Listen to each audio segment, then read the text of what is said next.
እነሆ ዱንያ ላይ የሰው ልጆች የተሟላ እረፍትን እንደማያገኙ የተሟላ ደስታን እንደማያገኙ በመረዳት ለተሟላውና ለእውነተኛው የአኼራ ደስታ እዚህ አካላችሁን በዒባዳ በመልካም ሥራ በማድከም ተዘጋጁ። አላህ ተባረከ ወተዓላ የምንኖርባትን ዓለም ዱንያ ብሎ ሰይሟታል። ዱንያ ማለት ጎደሎ ማለት ነው፣ ዝቅተኛ ማለት ነው፣ ቅርብ ማለት ነው። በጉድለትና በእንከን የተሞላች ሀገር ናት። አቅል ያለው ሰው በሙሉ ጉድለትና እንከን የሌለበትን ሕይወት ሲፈልግ ይህ ጉድለትና እንከን የሌለበት እውነተኛ ደስታ የተሞላ ሕይወት ያለው አኼራ እንደሆነ ጀነት ላይ እንደሆነ ያውቃል።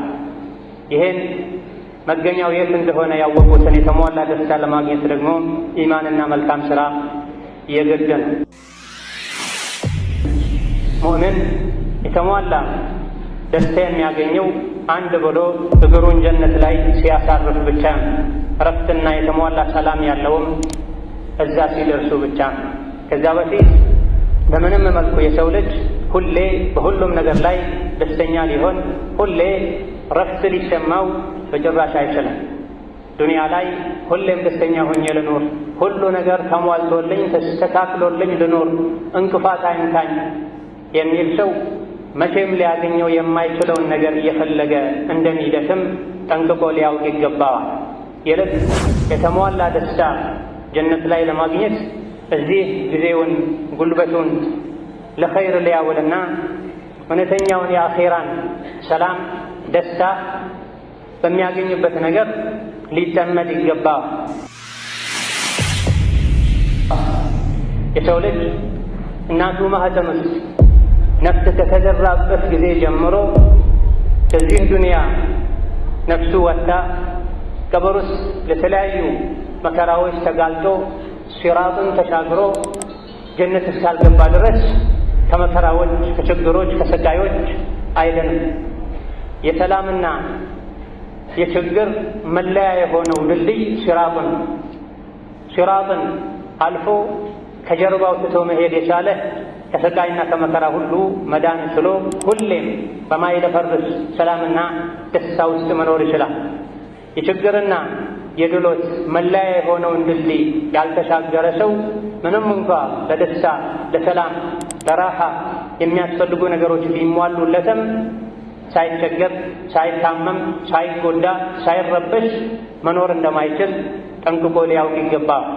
ለአላህ ተባረከ ወተዓላ ንቁ የሆኑ አስተዋይ የሆኑ ሷሊሕ ደጋግ ባሮች አሉት። የዱንያ ምንነት አዩ፣ አጠኑ። በጥናታቸው መሰረትም ዱንያ ዘላለማዊ መኖሪያ ዓለም አለመሆኗንም አወቁ።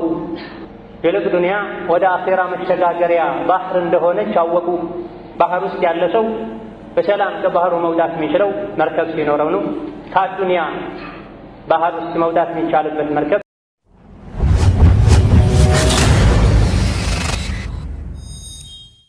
الحمد لله المبدي المعيد يفعل ما يشاء ويحكم ما يريد وأشهد أن لا إله إلا الله وحده لا شريك له شهادة تنجي قائلها في يوم الشدائد وأشهد أن محمدا عبده ورسوله الذي أرسله الله تعالى بشيرا ونذيرا للقريب والبعيد صلى الله عليه وعلى آله وأصحابه أولي الفضل والمجد والتابعين لهم بإحسان إلى يوم المعاد وسلم تسليما كثيرا. أما بعد أوصيكم ونفسي بتقوى الله يا عباد الله فاتقوا الله تعالى واستعدوا للآخرة بفعل الخيرات وترك المنكرات. يا الله ባሮቼ ጌታችሁ አላህን ተባረከ ወተዓላ ያዛቸውን በመታዘዝ የከለከላቸውን በመከልከል የሚገባውን ፍራቻ ፍሩት። ከሞታችሁ በፊትም ከሞት በኋላ ላለው ሕይወት ኸይር ስራን በመስራት ወንጀልን በመተው በሚገባ ተዘጋጁለት። እነሆ ዱንያ ላይ የሰው ልጆች የተሟላ እረፍትን እንደማያገኙ የተሟላ ደስታን እንደማያገኙ በመረዳት ለተሟላውና ለእውነተኛው የአኼራ ደስታ እዚህ አካላችሁን በዒባዳ በመልካም ሥራ በማድከም ተዘጋጁ። አላህ ተባረከ ወተዓላ የምንኖርባትን ዓለም ዱንያ ብሎ ሰይሟታል።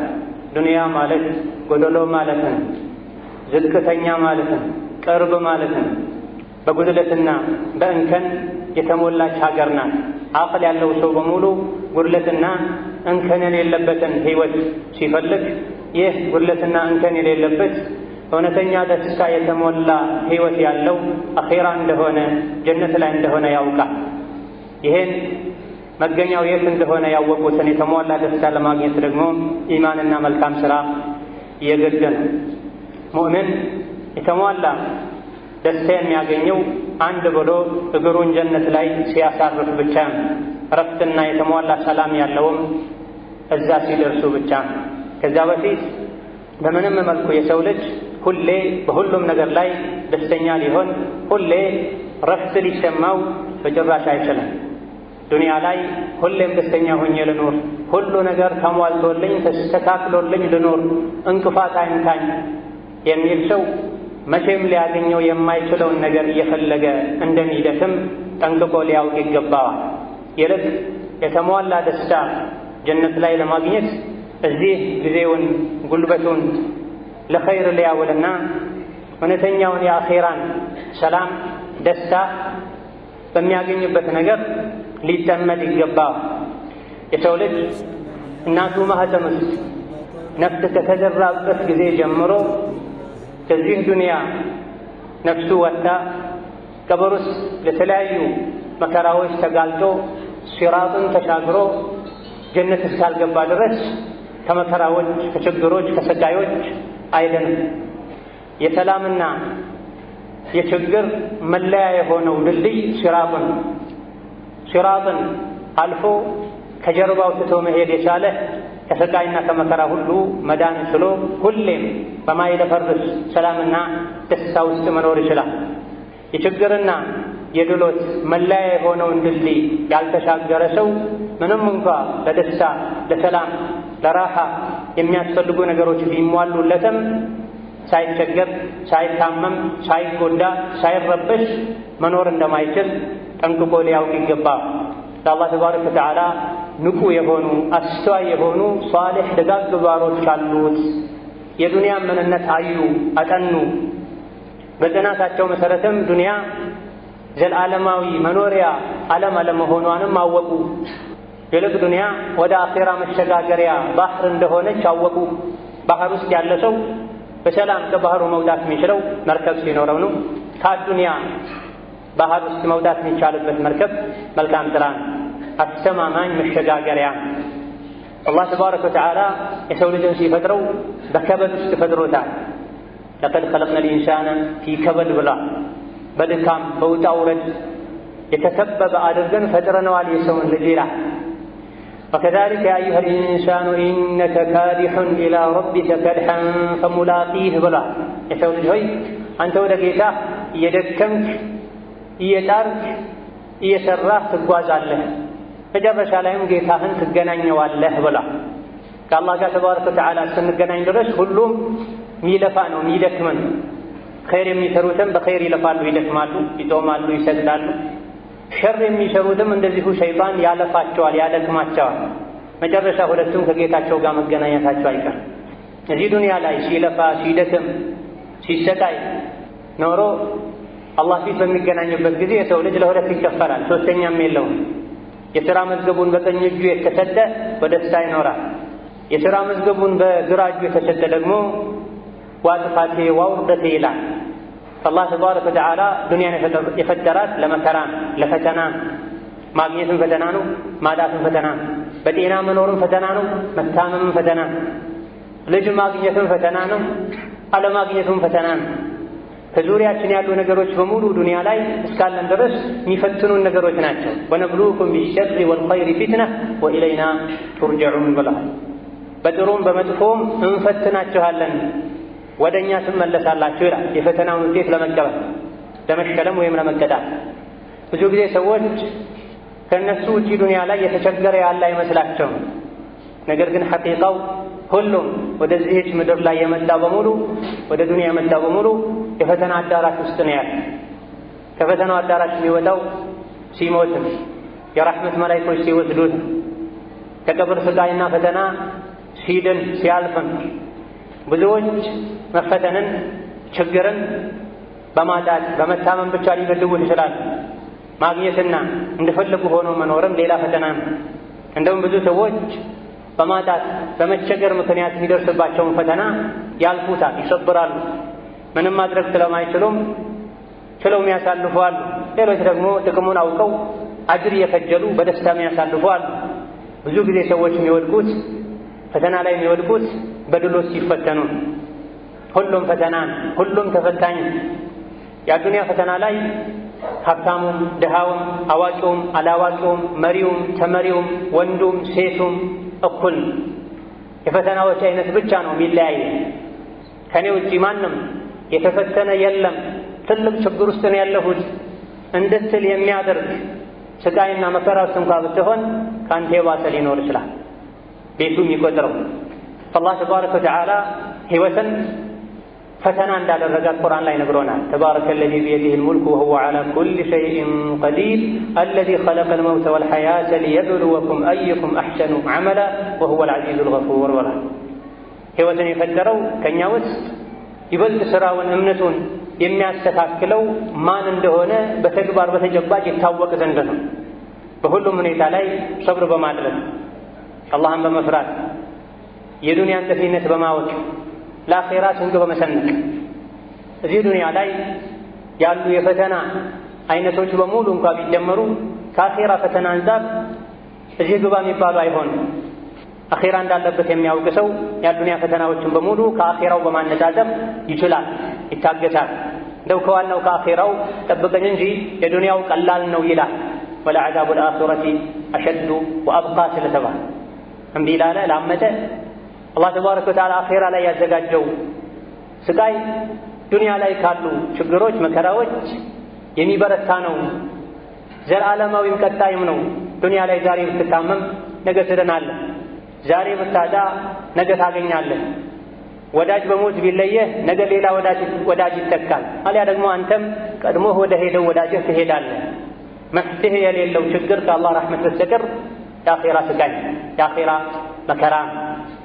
ከዚህ በየጊዜው ሰዎች የደረሰባቸውን ችግር አጉልተው በማየት አልፎ ሁሉ አላህን ተባረከ ወተዓላ እስከ ማማት እስከ መጠርጠር ድረስ ለምንድነው ካፍሮች እንደ ልባቸው የኖሩ የተዝናኑ ሁሉ ሞልቶላቸው እንደሻቸው የሆኑ እኔ የእሱ ባሪያ ከመሆኔ ጋር እንዲህ መሆነው እንዲህ አይነት ችግሮች የሚገጥሙኝ የፈለግኩትን ማጣው እያሉ ኻሊቁን አላህን ተባረከ ወተዓላ መክሉቅ ዘንድ ሄደው የሚወቅሱ ሰዎች ላ ዩስአሉ ዐማ የፍዐል ወሁም ዩስአሉን።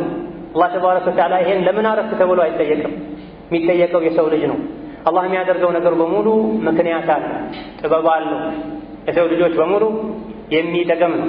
ኢዘን ዱንያ ላይ ስንኖር ከበድ ውስጥ ነው ያለነው፣ ትግል ውስጥ ነው ያለነው፣ ልፋት ውስጥ ነው ያለነው። የምናርፈው ስራትን በሰላም ተሻግረን እግራችንን ጀነት ላይ ማሳረፍ ስንችል፣ ከዛ በፊት መታመም፣ ማጣት፣ መቸገር ያለን። ትዳር ያለው ትዳር አልሰምር ብሎት ሊቸገር ይችላል። ትዳር የሌለው ትዳር በማጣት ሊቸገር ይችላል። ልጅ የወለደ በልጆች አለመስተካከል ሊጨነቅ ሊረበሽ ይችላል። እሱ ሊሰቃይ ይችላል። ልጅ ያልወለደ ልጅ አላገኘሁም ብሎ ሊሰቃይ ይችላል። ሌላኛው በጎረቤቱ አዳ ሊደረግ ይችላል። ሌላ በሥራ ባልደረባው ሊፈተን ይችላል። ማይፈተን አዳ ማይደረግ ማንም የለም። አላህ ተባረከ ወተዓላ በእንዲህ አይነቱ ወቅት ላይ ከሰበረን አኺራ ላይ ይክሰናል። አተስቢሩን ፈትነናችኋል፣ እንፈትናችኋለን። መሰበር አለመሰበራችሁ በተጨባጭ ይታይ ዘንድ ይላል። በሰላም ጊዜ ሁሉም ሳብር፣ ሁሉም ታጋዥ፣ ሁሉም ክብሩን ጠብቆ የሚኖር ሰውን። ነገር ግን ትንሽ ሙሲባ ስትመጣ ነው የሁሉም ማንነት የሚታወቅ። ያዙኝ ልቀቁኝ የሚሉት የሰው ልጆች እነሆ ዱንያ ላይ ማይፈተን የለም። ነቢያት ሁሉ ተፈትነዋል። የአላህ ወልዮች ተፈትነዋል።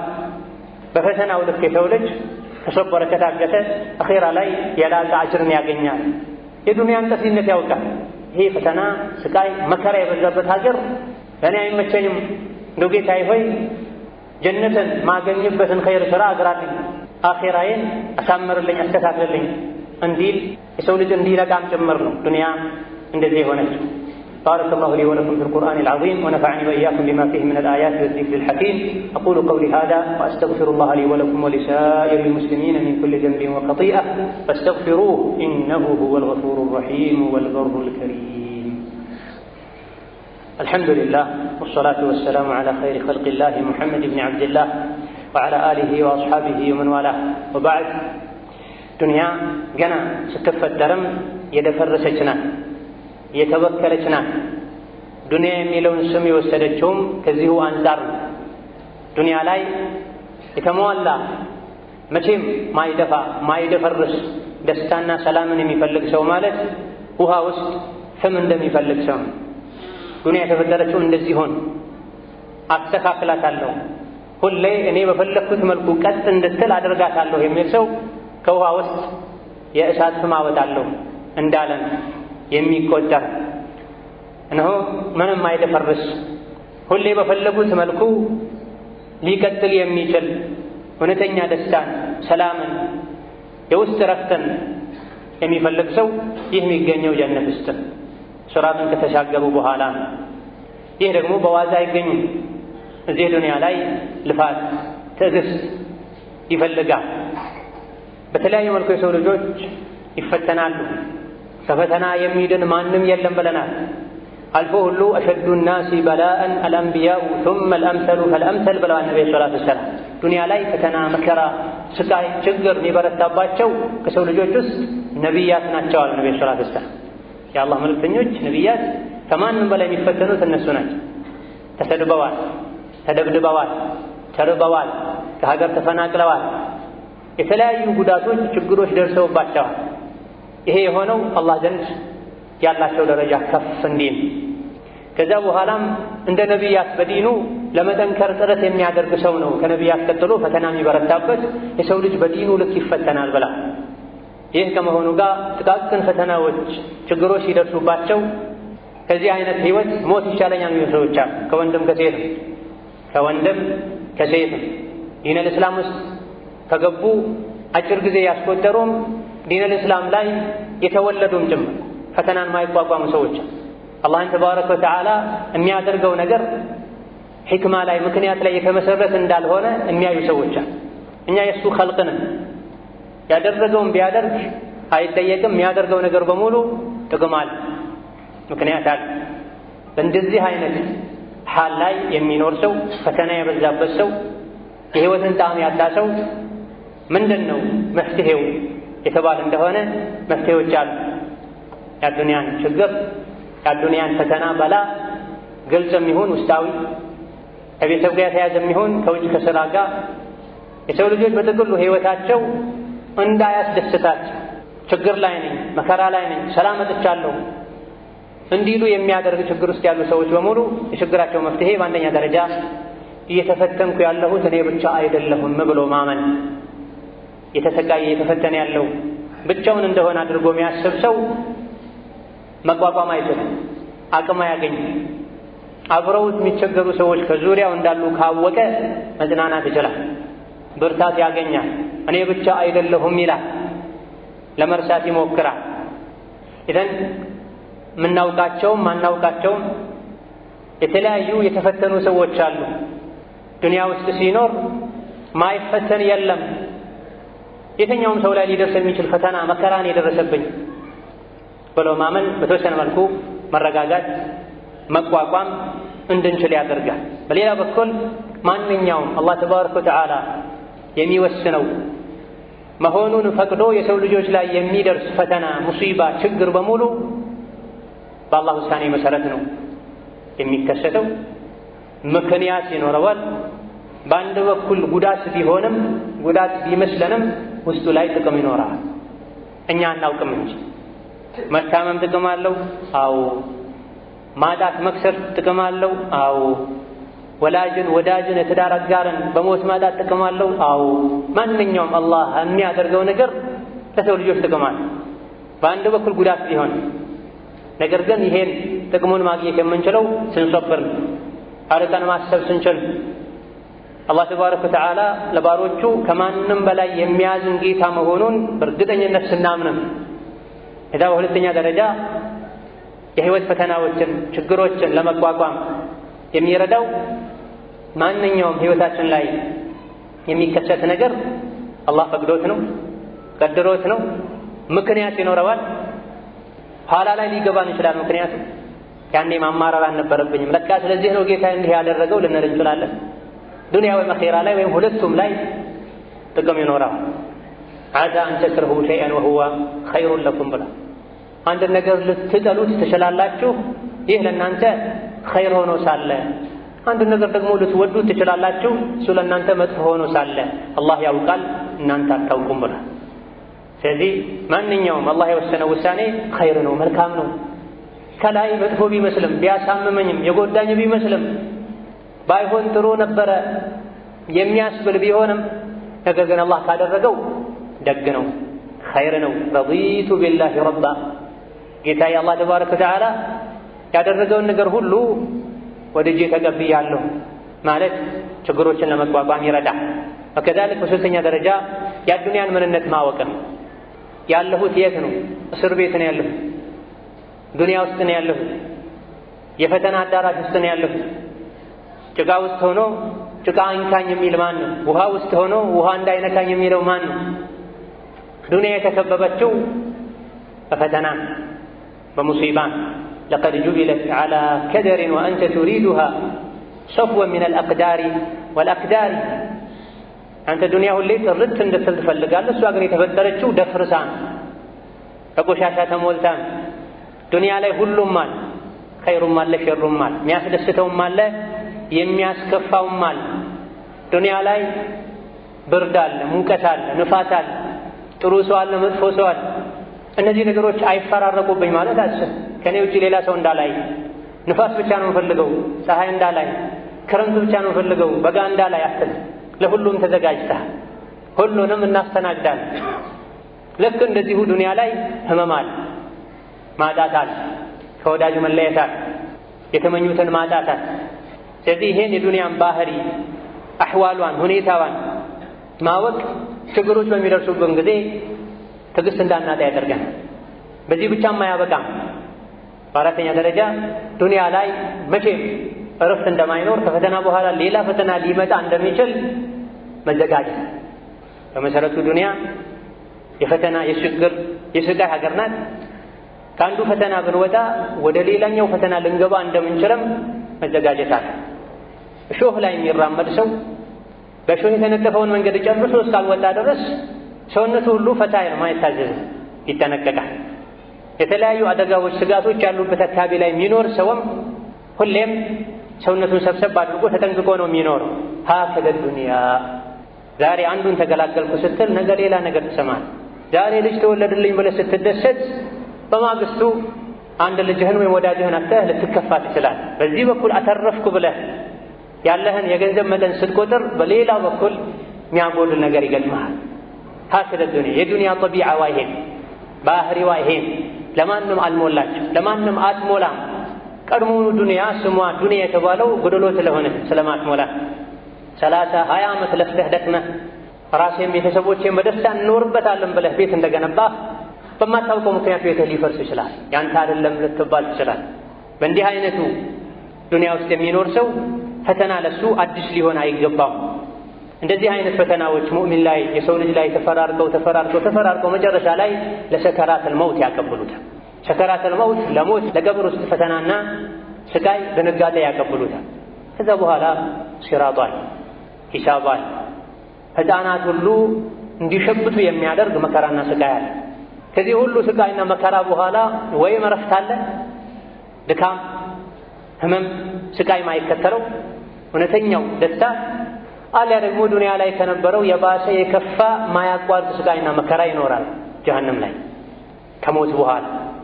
ይህን የዘላለም ሰላምን፣ ደስታን፣ እውነተኛ እረፍትን የፈለገ እዚህ ዱንያ ላይ እረፍት እንደሌለ ይወቅ።